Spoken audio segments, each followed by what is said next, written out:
When we retrofit a house, one of the key components of that retrofit is called bracing, or applying shear paneling, which is putting plywood on the framed wall that extends from the foundation stem wall, which is called the cripple wall. The cripple wall is the cripple zone, or the most vulnerable area in an earthquake, because in part it is just exposed framing like this. And so to rigidify this wall, we'll apply plywood to the studs, which acts almost like backing in a picture frame. If you imagine shaking a picture frame back and forth versus once you put in backing and then shake it, how much more rigid it is, that's the effect it's having on your house. But one question that you might be having is, what do we do in a scenario like this where the studs of the cripple wall are shy of the end of the mud sill here? You can see the mud sill sits proud of the cripple wall. Of the studs. So how can we apply plywood here with this little gap, right?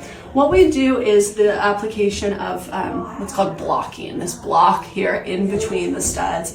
And then that block is bolted into the foundation, creating one singular diaphragm. Then when we put our plywood on, we do our edge nailing pattern, because the perimeter of the plywood is most important. So the nailing at the perimeter is what will determine how strong that cripple wall is. We'll then nail into the blocking, and because the blocking is bolted into the foundation, it will transfer the shear strength into the foundation. So when we have an issue like this where the mud sill is sitting proud, we need blocking.